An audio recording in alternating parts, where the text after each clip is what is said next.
Emotions are running high these days, and that can lead to all sorts of negative habits, especially around food. Are you eating more than usual, or maybe so worried that you're forgetting to eat? Stress affects our appetite in major ways, but there's a simple approach to identify and change these behaviors so that you can stay healthy and less anxious while dealing with the current crisis. I'm Dr. Jud Brewer, addiction psychiatrist and neuroscientist specializing in anxiety and habit change. Let's dive right in.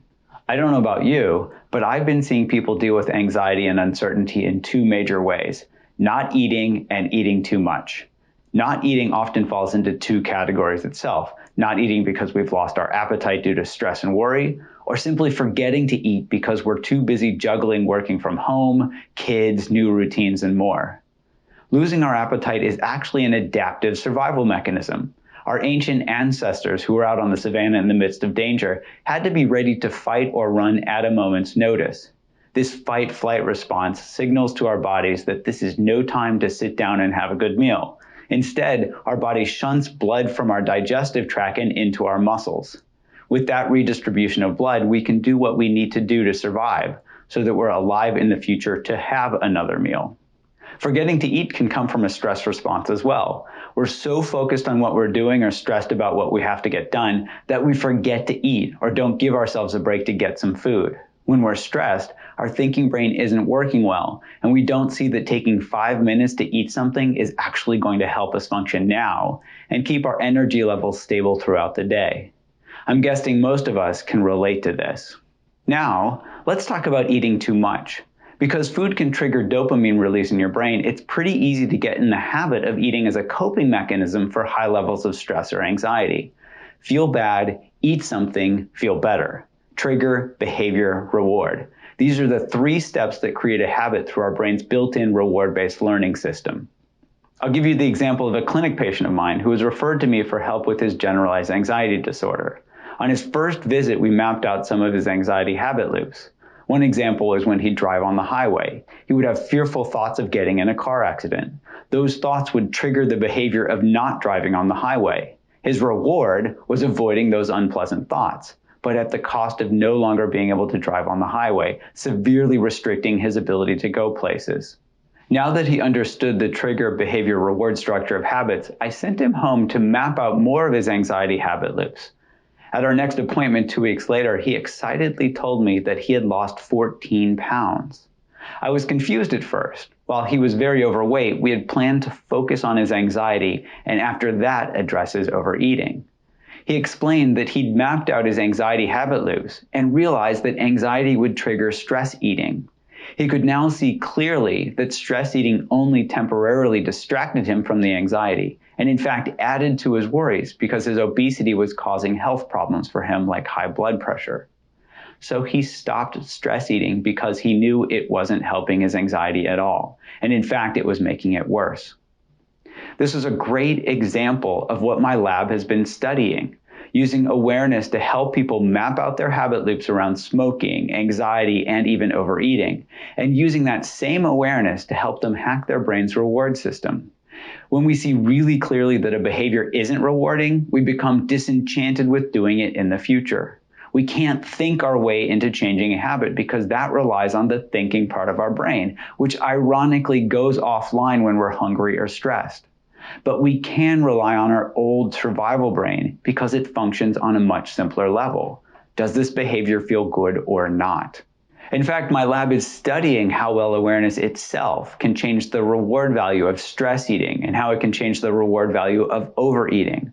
We've embedded a craving tool in our Eat Right Now app to have people do two things. First, whenever they have a craving, we have them bring to mind the food and imagine eating it. This brings forward the reward value that's stored in their brain, how rewarding that behavior is right now. Then we have them do a mindful eating exercise so they can pay careful attention to what the food tastes like, what their body feels like as they eat it, and how they feel afterwards. It's a really different experience to eat when we're hungry versus when we're stressed. And paying attention while we eat helps us see just how rewarding or unrewarding that behavior is right in that moment. Guess what my lab's finding? Surprise! When you pay attention when you stress eat or overeat, the reward isn't that great. And our preliminary results suggest that within 10 to 12 uses of this craving tool, the reward value drops close to zero. You're using awareness to reprogram your brain so that it no longer finds overeating appealing. Yes, it's hard to stuff your face or stress eat when you're paying attention because it doesn't feel good, and you see this really clearly when you pay attention. I'll post a link below to a short animation that we put together that explains the brain science behind this if you want to learn more. So if you're noticing that you're drawn to the refrigerator because of emotions like sadness, frustration, boredom, or stress, see if you can play with 2 simple steps today. First, map out your eating habit loops. What's the trigger? What's the behaviors? That behavior stress eating or overeating? What's the reward? Second, go ahead and eat, but pay attention as you do. Zoom in on that reward piece. Keep paying attention. How pleasurable is eating that food? If it feels good, does the pleasure start to drop as you eat more? Can you tap into your brain's reward system to stop when you're full? One person in our Eat Right Now program wrote the following: I decided to get a snack because I was tired. Even thinking about the reason for that craving is so much more than what normally happens automatically. But much better, I enjoyed 4 M&Ms. Yes, 4. And I was fine. I never, ever was able to leave an open bag of M&Ms in my drawer my complete life before. And how has my clinic patient done? I've been treating him for about 6 months now. He's lost close to 100 pounds and his blood pressure has gone back to normal. And no kidding, not only can he drive on the highway, he's now an Uber driver. Let's end with a page from the book my wife and I have been reading together at night called The Boy, the Mole, the Fox, and the Horse. But today, I'm going to warn you, the mole is demonstrating how stress eating habits get set up, so don't follow his example. Do you have a favorite saying? Asked the boy. Yes, said the mole. What is it? If at first you don't succeed, have some cake. I see. Does it work? Asked the boy. Every time.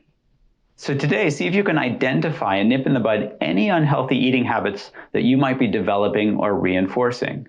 Not that it's easy, but it is simple. It needs one simple ingredient: awareness. Onward, together. See you tomorrow. If there are topics you'd like me to cover, post them in the comments section below or tag me on Twitter at Jud Brewer. Subscribe to this channel to get updated when I post new videos, and please share this video with anyone who you think might benefit. Thank you.